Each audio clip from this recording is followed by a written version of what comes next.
Hello everyone and welcome back to my channel, and today I'm going to be reviewing The Ghost in McGee Season 1 Episode 18, the second half, called Home is Where the Haunt Is. There's no second half there's no clip for this second half of the episode, and I'm going to keep this introduction kind of short. It's because I already recorded this twice and I had to keep on, getting away from the laptop just because of reasons and stuff like that. Because I want to get this done. Because it's 8:30 right now. I want to get this done already. Because I wanted to do episode 19 and 20 tonight also. Which might happen. Maybe. I'm hoping. But really don't count on it. Because I even said in the previous recordings, like, kind of don't count on it. But now it's like really like, I'm not sure.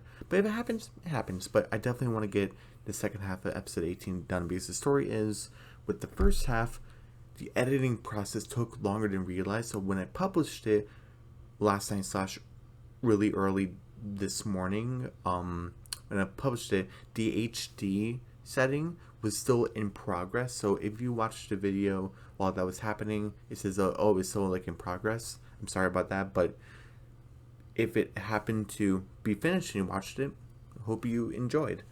And how long was that review? Like almost like an hour? It was like 50 something minutes. It was close to an hour, yeah. But now it's time to do the second half. So without any further ado, let's get on with the episode. Okay. First things first, if you remember from the previous segment in the episode, basically the McGees had to move because they forgot to pay the mortgage, and Scratch, depressingly, decides to sleep in his spiderweb hammock because he can't do anything. But we get to the McGees and they're in the van, and Daryl's foot, he has a sock on, and he's like right in front of Molly's face. He's like, "Get your foot out of my face! I'll get your face out of my foot!" They're arguing, and Pete and Sharon are kind of having disagreement where Sharon's like, "Pete, we have to talk to the kids about this, our living situation. They're kind of noticing we're out in the woods." And he's like, "No, I don't want to freak Molly out." And Daryl's like, "We can hear you guys. You're whispering loudly." And he's like, I don't want to freak Molly out. Come on." And she's like, "Oh." So they're kind of having disagreement. Pete's like, "Hey kids, everything's gonna be fine. Let's do some s'mores." And Scratch said that he's gonna scare away any new residents that's gonna move into the house. So we have really nothing to worry about. But it's still kind of worried, because they're not living in their house; they're living in the woods. So we get back to the house, and that lady who kicked them out of the house, the resident lady, she has like a blowhorn, and she's really excited. She's too enthusiastic. She's like, "I'm gonna sell you this house."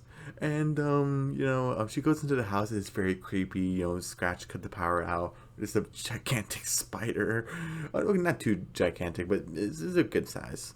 And she just like, in the door to close, and she went to reach for a cookie, and Scratch just turned to this gelatin mold, and I forgot what happened. Did he wave or did he wink?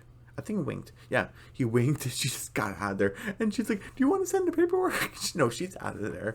And Scratch is like, "Oh yeah, no one's gonna buy this house today." She, because there was a plate of cookies, because when you,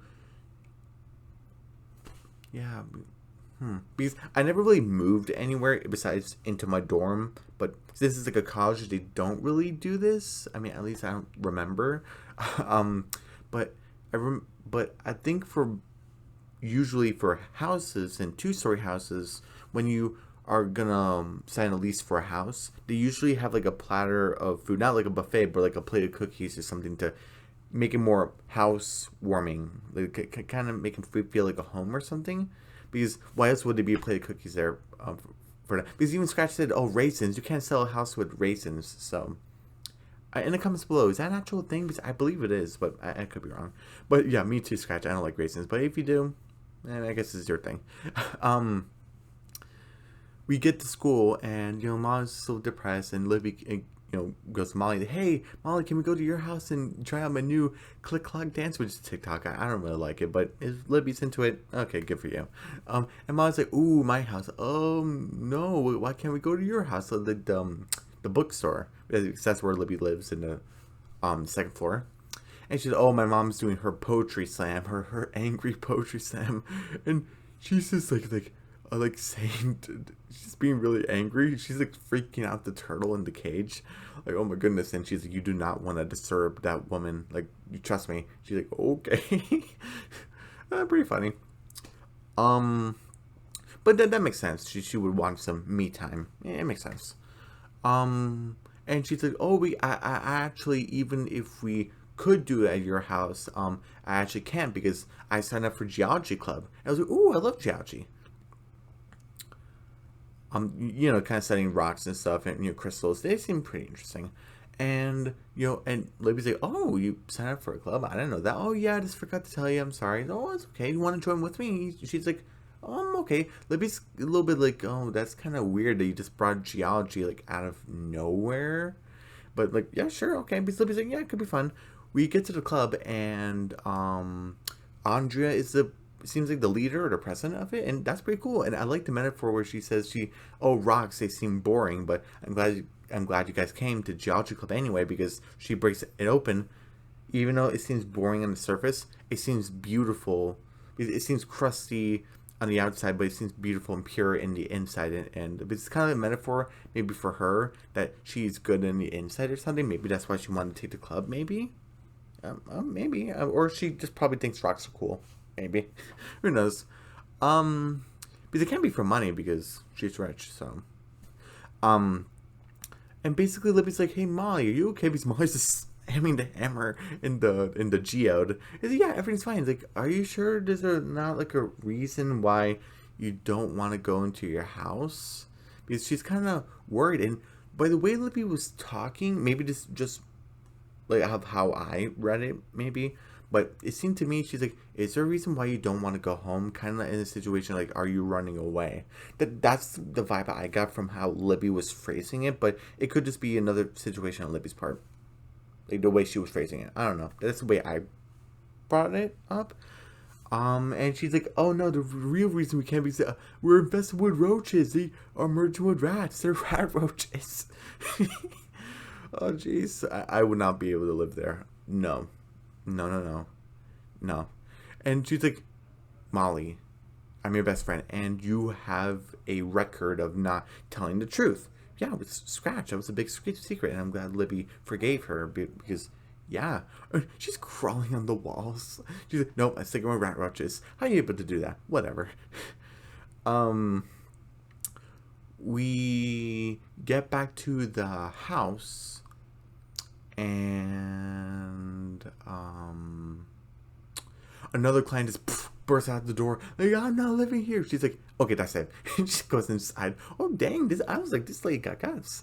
She's like, "I know you hear ghosts, like, oh, you can't freak me out." And then it's the classic what was it, candelabra.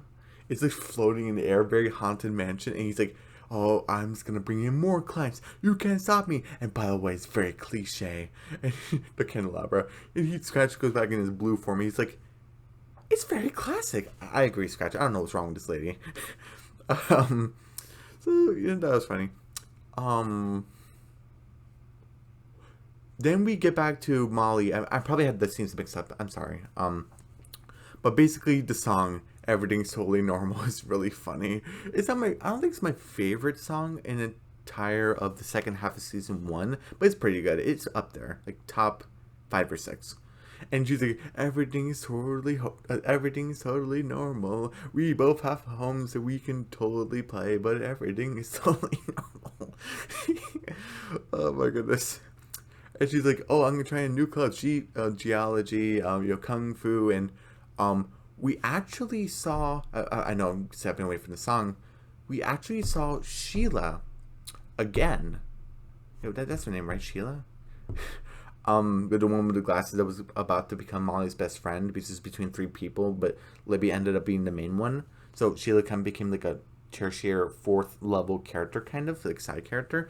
But it was like in the previous episode, in the first half of season 1, was it first half? I think it was first half, where it was a town show, and Sheila was like doing like a karate like demonstration and stuff like that. I'm not sure she was good at it. I think she was good at it.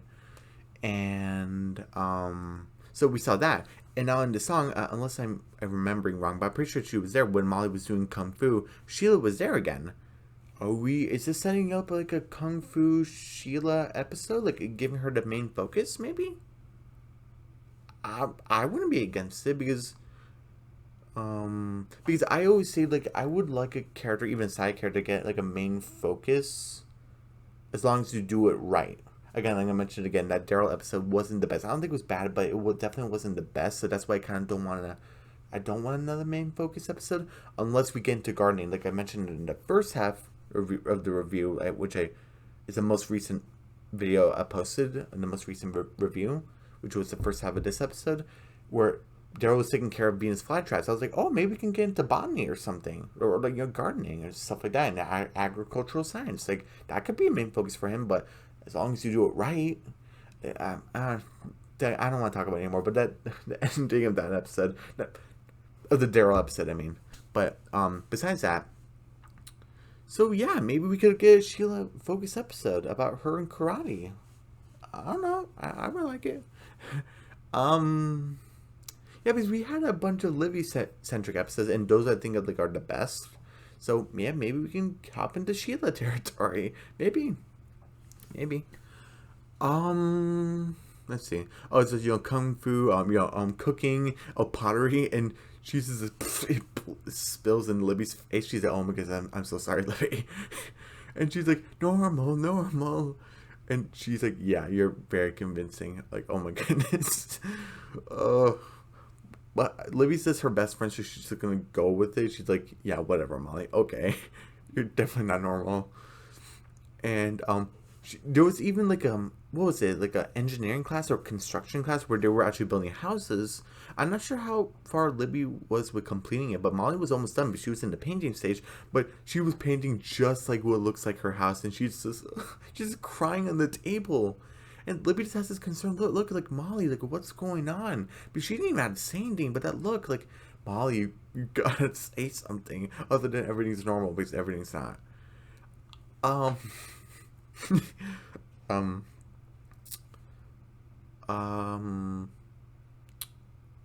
So okay, after that song, which was really funny, we get back to scratch, and the lady actually went back in the house with a new family. And when I get a look at them, I was like, "What's up with this family?" And then I hear in their voices, and I'm like, "Is this the Addams family?" That's pretty funny. And of how he's like, oh, this would be a perfect place to raise dear Octavius. And before you go, like, oh, I thought you were very scientific and this and that. Like, yeah, usually, but since they're kind of parroting the Addams family, unless I got the lore wrong, you can put in the comments and like just tell me how wrong I am, I guess. But as I remember it, with the baby, because that's what they did in this episode, Octavius was kind of going, like, you can like see like the face and like the hand crunching the skin, and like you hear like the pacifier, and Scratch is just, oh, does he like babysit poor Octavius over here? And then she's like, yeah, he can totally babysit for you. And Scratch is like, no, do not use me for babysitting. She's like, if you want to stay here, it goes fine. You're gonna babysit now. She's like, no, I'm not gonna do that. So that's pretty funny. She's very clever. But he can always leave, even though this is his house, so he might stay, but he could always leave. What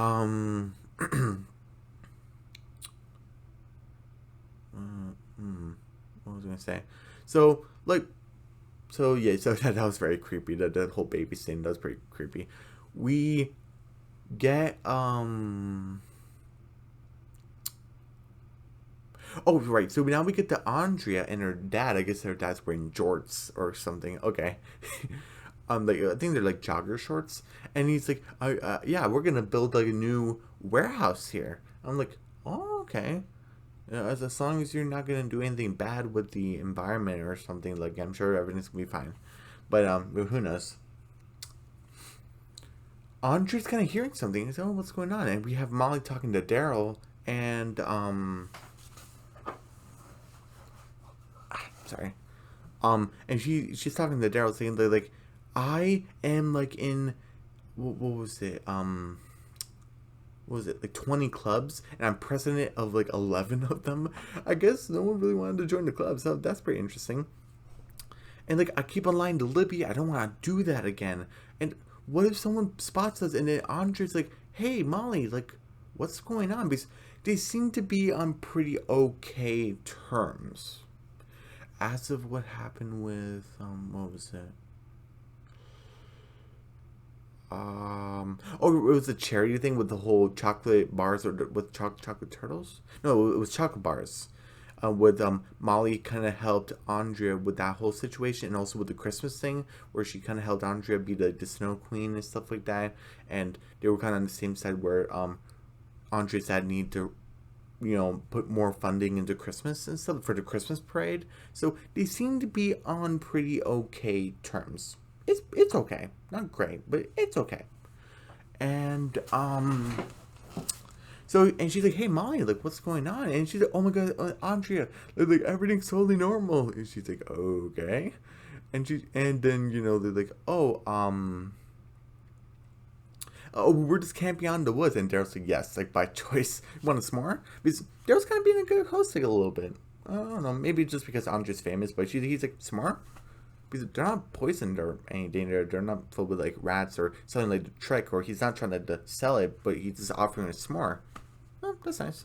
And she's like, "Yeah, s'mores, because everything's totally normal." And then Molly and then Andre's kind of saying like, "Hey, Molly, but all your stuff is here. Like your car's here. Like," and then she's just like, "Oh, like, I'm just gonna put this stuff away." And he just um Molly just takes off stuff, and she's like, "Oh my goodness, this is the shower curtain." And Pete's singing the "Everything's Totally Normal" song. That's pretty funny. And Molly could just told the song to Pete, so that's why he knows the song. So that's pretty funny. He's like, "Everything is totally normal." He's like, "Oh my goodness, some privacy, please." And Andre's kind of freaked out because, yeah, this is kind of weird. You just saw like your okay acquaintance's dad in the shower, and you see that she's and her family's kind of living in the woods. She's never really been in this situation, so I think her reaction is pretty good. She's like, I'm gonna go." And she's like, "No, oh my God, I'm just gonna tell everyone." Because, yeah, because she doesn't like 100% fully trust her. She just like, yeah, she's okay, but like not gonna trust her with my life or anything. She's like, I need to do something. I need to call someone. But she runs into Scratch. She's like, "Oh my God, Scratch, I can't believe you. Are you okay? And like, am I okay? Are you okay?" And they're hugging. I love it. And he's like, "Molly, we got a problem. They're selling the house." What? I try to scare them, but they're like the anti-scared. Like they're so creepy. And so like, what? And then Molly has her breakdown. "No, if we're officially loose in the house, that means nothing's totally normal. We're actually living in the woods." And then Sharon's kind of banging the pan with kind of like to get everyone's attention, like family meeting. "Okay, Pete, come over here." And Pete gets stressed like a little bit, and he's like, "We have to tell them." "No, this is clearly freaking out Molly." And Daryl's like, "You guys are screaming loudly again. You're whispering loudly again." "Pete, we gotta tell them." And he's like, "Yeah, I know." And Molly's like totally freaking out. And hey, we're gonna have to go back to live with Grandma Nin. Like, so I'm assuming they have like enough room there, but and they're like, "So we're gonna leave all of our friends and stuff." I'm not sure if Daryl made any friends here. He might have, but I'm not sure. Um, because I know he has classmates, but I'm not sure they're actually friends with him. Who knows? But it's like, are, so we're officially leaving Brighton? Like, are we ever gonna come back? And there's like, we're gonna move back with Grandma Nin. And then Scratch's like, "Hey, I love Nin." I'm glad he said that. I love Nin. I love her cooking, but you can't just give up. Where's the McGee spirit? And then Pete's like, "It's gone, just like our house." And then Scratch's like, "Okay, you guys are officially giving up." They did all of them. Every single one of them has to face the defeat except for Scratch. He's like, "I have one last trick on my sleeve." And he's just boogers and everything in tears. "Please do not sell the house." And he's actually talking to Lady. "You can ask anyone. I hate people, but the McGees are okay. I love them." please, you can't sell the house. You had to give it back to them, please. She's like, I can't. But since you love them so much, I'll give them one last look at the house before I sell it. Before I officially sell it. And that was pretty nice. She's not cold blooded, but she's just doing her job. But so they just go back to her house, and oh my goodness, the flashback. I was like, what's gonna happen? Because Andrea kind of left. I was like, what's gonna happen with her? And basically, they're just having, Molly said we had good memories, and then Molly, from the very first episode, she's like, I love it, and she's, this is my new room. Oh my goodness, ghost hug, and she's just like, oh, and like how she's remembering the house and stuff. She's like, oh, Dad wanted us to sell here, and we're gonna make this our forever home. Group hug. Sorry, I thought I heard noise, but and basically they're kind of like they're knocking the door, and Cher's like, okay, fine, we're leaving. We just wanted a few minutes, and then Molly sees, oh, Libby, what are you all doing here? We see Libby, we see the mayor, we see Patty, I think we even see Bobby, but Bobby Daniels. We see all the old citizens. We see some of the classmates, and oh my goodness, we even see Libby's mom, I believe. We've seen everybody, and Libby's like, hey, Molly, I know you're embarrassed and you didn't want to tell anybody. But Molly, we wanted to help you because you and your family helped the town so much. All the town must know about the McGees. Like, if you're not, you must be like a newcomer. Because we have Molly cheering for the Lemmings. We have Sharon helping out the old citizens. We have Pete like helping out with the city. We have Molly building the band shell. We have Molly kind of helping with Libby and giving her a hug, calling her best friend because Libby had trouble with friends, and she's like, hey, we helped you. We all pitched in and we helped you get your house back. Molly's just in tears, and she just gives Libby a hug. Oh my goodness, it was so sweet. This actually could have been the season finale. Yeah. Well, actually, no. Well. This would be a good season finale, except it has nothing to do with the ghost world. Because I would say it doesn't have to resolve like the chairman or anything, but it must be like something big like to happen with it. I guess spoilers, the ghost council has nothing to do with this episode. That's what just kind of more episodes. But it does resolve one thing. I'm not gonna spoil it because it's gonna come up a little bit later in this episode, but something does happen. Which I was like, oh, that's pretty cool. What was it? So she just gives Libby a hug, and Libby's like, hey, I know where credit's due, and this wasn't my idea. Because she came to me. She came to all of us. We have Andrea come here. Oh, that's awesome. She's like, oh, I wanted to thank you, everyone, my Andreas, for helping out my best friend Molly McGee. I'm like, best friend? What the heck? I mean, you're pretty good now, but you were just okay before. You're good now. And Molly's like, you're what? And then I love how both Libby and Scratch said, I'm sorry, you're what? And then I love how Andre reflects on back in the times, like, we made a movie together, even though that went to pots, but we made a movie together. You helped me through a charity cheating scandal. You helped me with my parents. You helped me made Snow Queen. And you saved the Christmas parade, and we started off on a rocky start. I'm not gonna lie, we started off on a rocky start, but we have a rough exterior. But our friendship is kind of special. It's kind of like a geode. And she's like, oh, hashtag metaphor. And she gives her a hug. Grammar. She gives her a hug, and Molly actually gets one back. So I think they were okay. I think they're pretty good terms. I think they're pretty good. And she's like, oh yeah, friend. And then Andrea's like, oh my goodness, you need to shower. You need to shower. And so everyone goes home. Everyone says their goodbyes. So that's pretty nice. We had the McGees along with Scratch, and he's McGee also. So the McGees, they're back in the house, and they finally, just back in the first half of the review, they finally put that final bonsai tree that Grandma Nin got from Thailand. So they finally put it up. So everyone's kind of like kind of not really getting for bed, but they kind of like want to rest. But Molly kind of wanted to ask Scratch something. Hey Scratch, he's a Yamal. So. Not that it really matters, but we left the house. We moved, even though it was temporary, but we still moved. is the curse broken? And you don't have to be stuck with me anymore, and that's kind of sad. I mean, I Molly didn't say that. I said that's kind of sad, and then Scratch is kind of less, but Molly knows. Like, Molly's not a dummy, like she knows. But she's like, oh no, that's not how it works, and she says Scratch, and she's like, oh Scratch, and he's like, woo, he's kind of faking, and then pff, he's like, yeah, you're not getting rid of me, and Molly's kind of tearing up, her lips quivering. I'm not going anywhere. So now they're hugging. And that's the end of the segment. Yep. The curse is officially broken. From the very first episode where the curse was placed, putting two opposites together, now we're very close to the season finale. The curse is finally broken because they don't need to be together due to magic. They can just be together. You know, the friendship can just be on its own. It doesn't need to be tethered by anything. Because that'd be kind of weird if through the entire, like, for the series finale, the curses just stays permanently, like, you know?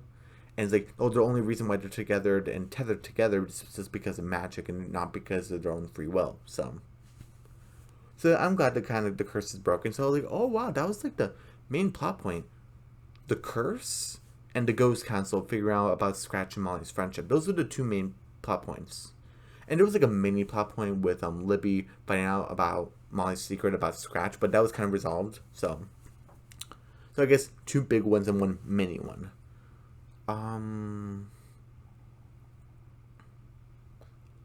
So oh yeah, so that's the end of the episode. So what's my rating for it?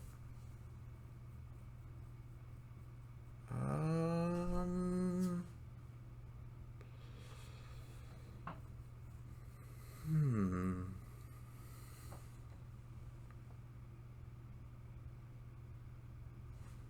Hmm.